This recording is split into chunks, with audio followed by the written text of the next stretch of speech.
Diz o comentarista, isso é verdade mesmo em comparação ao período entre 30 de julho e 25 de agosto, provavelmente o segundo período mais perigoso entre ambos os lados. Como sabemos que os próximos dias, semanas e meses antes do inverno são potencialmente explosivos, não é apenas o ministro da Defesa, Yoav Gallant, que disse ao secretário de Defesa dos Estados Unidos, na segunda-feira, que a possibilidade de uma solução diplomática com o Hezbollah no norte está se esgotando. Não são apenas os rumores de que o primeiro-ministro Netanyahu pretende substituir Gallant por Gideon Saar como ministro da Defesa a fim de obter maior apoio para uma grande operação contra o Hezbollah. Não é o principal opositor político de Netanyahu, Benny Gantz, continue a criticar o primeiro-ministro por estar com muito medo de arriscar uma grande batalha no norte que deixou 60 mil moradores desabrigados, desalojados, né? Esses são os sinais abertos e óbvios, né? E francamente, boa parte da classe política e militar de Israel vem ameaçando mandar o Hezbollah de volta à idade da pedra, desde o início da primavera. Agora, o Jerusalem Post percebeu a indicação nos bastidores, tanto em nível político quanto militar, de fontes que, embora antes estivessem jogando água fria nas declarações públicas, agora estão sinalizando que essas declarações são sérias. Suas razões destacam como as realidades mudaram muito ao longo da guerra. Durante todo o tempo, as principais razões para entrar em guerra com o Hezbollah foi evitar distrações que pudessem prejudicar a IDF em seu objetivo em desmantelar todos os 24 batalhões do Hamas em guerra. Isso aconteceu, né? Gallant declarou que o último batalhão do Hamas em Rafah foi derrotado em 21 de agosto, quase um mês atrás. Apesar das palavras e do tom ameaçador de Netanyahu, outro motivo importante para que a guerra não tenha eclodido é que o primeiro-ministro estava secretamente aterrorizado com a quantidade de israelenses que poderiam morrer devido aos ataques estimados de 6 a 8 mil foguetes do Hezbollah por dia. Em 25 de agosto foi quando isso mudou, lembra? Teve uma operação antecipada de Israel dentro do Líbano, onde Israel atacou mais de 400 alvos, destruindo milhares de lançadores de foguetes, né? Naquele dia, o Hezbollah planejou lançar centenas, possivelmente até 1.000 foguetes contra Israel, incluindo bases críticas da inteligência ao norte de Tel Aviv. Netanyahu, né, adiantou o ataque e eliminou, né, cortou a possibilidade do Hezbollah de fazer isso. Desde 7 de outubro, Netanyahu duvida dos militares em áreas onde o risco objetivo era maior. Aqui é uma crítica, né, que o jornal faz a Netanyahu. Agora, fontes indicaram que a portas fechadas, Netanyahu hesitou em cada uma das 3 invasões de Gaza. No entanto, em 25 de agosto, a IDF não apenas derrotou o Hezbollah, mas fizeram uma limpeza. Apesar das vitórias militares substanciais sobre o Hamas e pequenas vitórias táticas contra o Hezbollah, esta foi a primeira vez que a IDF obteve uma vitória estratégica importante. Aqui é a análise do comentarista, né? Os militares explodiram a grande maioria dos foguetes e drones com os quais o Hezbollah pretendia atacar Israel antes mesmo que essas ameaças pudessem ser lançadas. Neste ataque em particular, o Hezbollah não matou nem causou danos a ninguém ou nada significativo, né? Inclusive, naquele mês, o Hezbollah foi criticado, foi motivo de chacota da imprensa árabe, né? Como o assassino de galinhas, né? O combatente de galinhas e de galinheiros. De repente, Netanyahu tem uma nova confiança. Ele realmente pode bancar uma grande operação contra o Hezbollah com muito menos perdas na retaguarda do que ele esperava. Então, se em vez de 5.000 a 10.000 israelenses mortos por dezenas de milhares de foguetes do Hezbollah ao longo de várias semanas, ele pudesse atingir o Hezbollah com mais força do que já foi atingido antes e destruir tanto seus lançadores de foguetes no solo quanto as baixas israelenses poderiam não apenas ser menores, mas exponencialmente menores.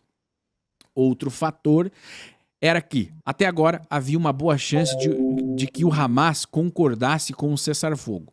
O que tal acordo levaria o Hezbollah a parar unilateralmente de atacar Israel, assim como fez durante o acordo de 23 e 30 de novembro. Embora isso não seja possível, as chances de um cessar-fogo com o Hamas são agora menores do que foram nos últimos meses, depois que ambos os lados se aprofundaram em várias questões após aparentemente terem contornado cerca de 90% dos obstáculos, né? O chefe do Hezbollah, Hassan Nasrallah, ainda está furioso com o assassinato do seu chefe militar, Fuad Shukra, pela IDF em 30 de julho. Com isso em mente, ninguém vê como mais flexível agora do que antes. Por fim, o fator inverno entra em cena. Fontes disseram ao Post que se passarem mais 4 a 6 semanas sem uma operação pode ser impossível, né? E muito mais difícil realizar tal operação até a primavera de 25. Isso significa condenar os moradores do norte a mais 6 meses fora de suas casas, algo que está se tornando cada vez mais insustentável. Ou seja, o clima, né? As estações, a chegada do inverno, que nós sabemos que em Israel é muito rigoroso, né? Inclusive neva, né, em Israel todo no inverno, o que levaria a mais 6 meses de ataques deliberados do Hezbollah. Então, ou seja, todos os sinais, todas as diretrizes que Israel, lendo aí Netanyahu numa crítica aqui do Jerusalém Post, elas estão entregando a guerra às mãos de Benjamin Netanyahu, que, né, pelas declarações que fez ontem e vem fazendo, vai definitivamente entrar em guerra com o Hezbollah e teria aí 4 semanas, Dr. Youssef, para fazer essa operação, porque na chegada do inverno, nós sabemos que os franceses de Napoleão perderam a guerra para a Rússia no inverno. Hitler perdeu a guerra para os russos no inverno. Israel conhece o seu território e conhece as dificuldades de guerrear no inverno. Então, teria uma janela aí de 3 a 4 semanas para decidir esse confronto com a Hezbollah, Dr. Youssef. Justamente, nós sabemos que ali das colinas do Golã para cima, no Monte Hermon, neva, e aquela é a região mais fria de Israel. Todo o norte de Israel é a região mais fria, e para quem não sabe, Jerusalém neva também. Já tivemos oportunidades lá que fez quase 30 centímetros de neve na região metropolitana de Jerusalém. Então, vejam, nós estamos falando de Jerusalém, que fica mais ao centro. Agora, quanto mais ao norte, mais frio é. Então, nós temos aí todos os elementos necessários para que esse conflito aconteça nos próximos dias, né, nas próximas semanas. Por quê? Nós já tivemos esse ataque cibernético, nós já tivemos a declaração do alto comando de guerra israelense, nós tivemos aí publicações dos mais diversos tipos, com opiniões dos mais diversos níveis de pessoas que são especialistas no assunto de guerra no Oriente Médio, e nós temos também, obviamente, não podemos deixar de mencionar aqui, a lei internacional a favor de Israel. Por quê? Uma das resoluções da ONU, no que diz respeito ao cessar-fogo com a guerra do Líbano, há anos passados, ela estabeleceu que toda a parte entre Israel até o rio Litani seria desmilitarizada por outros grupos, senão a força regular libanesa. E o que nós vemos hoje?